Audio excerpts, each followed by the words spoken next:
A Course in Miracles, Workbook for Students, Lesson 166. I am entrusted with the gifts of God. All things are given you. God's trust in you is limitless. He knows His Son. He gives without exception, holding nothing back that can contribute to your happiness. And yet, unless your will is one with His gifts are not received. But what would make you think there is another will than His? Here is the paradox that underlies the making of the world. This world is not the will of God, and so it is not real. Yet those who think it real must still believe there is another will, and one that leads to opposite effects from those He wills. Impossible indeed. But every mind that looks upon the world and judges it as certain, solid, trustworthy, and true believes in two creators or in one, Himself alone, but never in one God. The gifts of God are not acceptable to anyone who holds such strange beliefs. He must believe that to accept God's gifts, however evident they may become, however urgently he may be called to claim them as his own, is being pressed to treachery against himself. He must deny their presence, contradict the truth, and suffer to preserve the world he made. Here is the only home he thinks he knows. Here is the only safety he believes that he can find.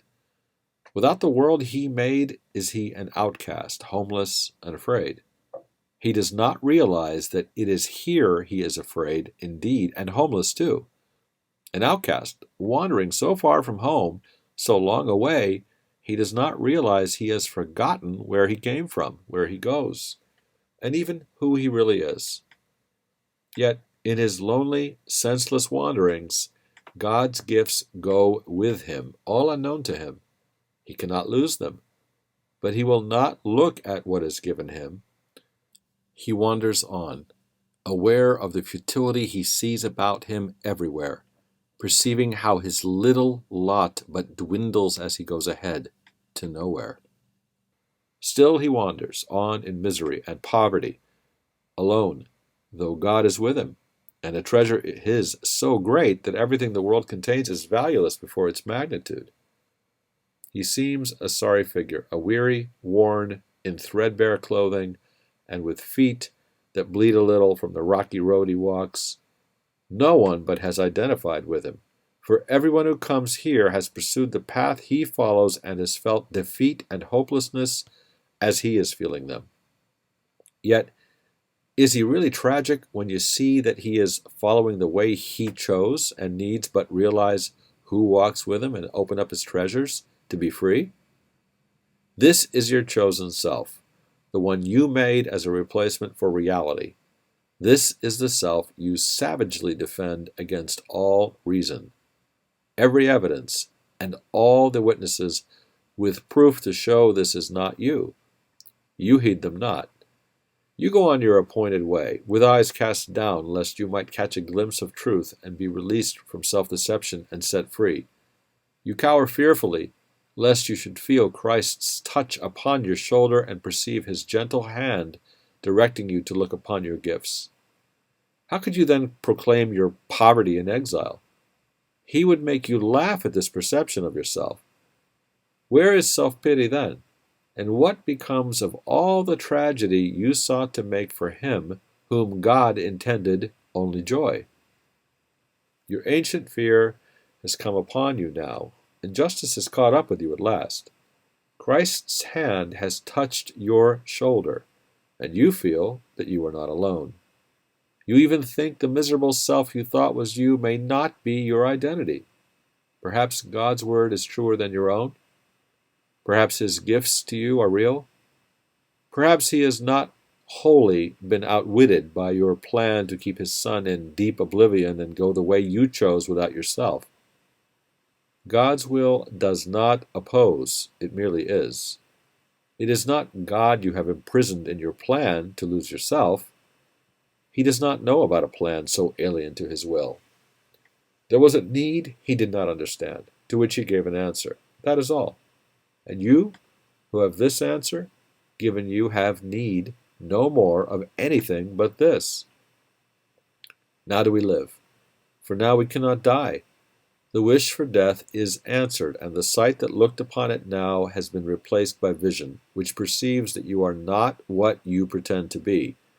One walks with you, who gently answers all your fears with this one merciful reply: "It is not so." He points to all the gifts you have each time the thought of poverty oppresses you, and speaks of his companionship when you perceive yourself as lonely and afraid. Yet he reminds you still of one thing more you had forgotten, for his touch on you has made you like himself. The gifts you have are not for you alone. What he has come to offer you, you now must learn to give. This is the lesson that his giving holds. For he has saved you from the solitude you sought to make in which to hide from God. He has reminded you of all the gifts that God has given you. He speaks as well of what becomes your will when you accept these gifts and recognize they are your own.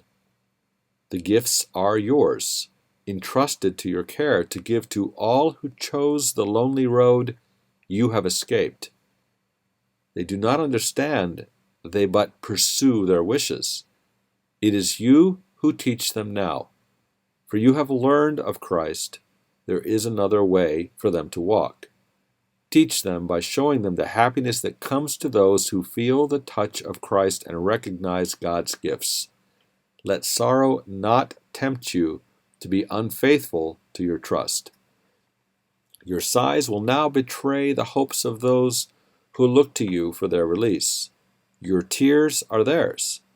If you are sick, you but withhold their healing.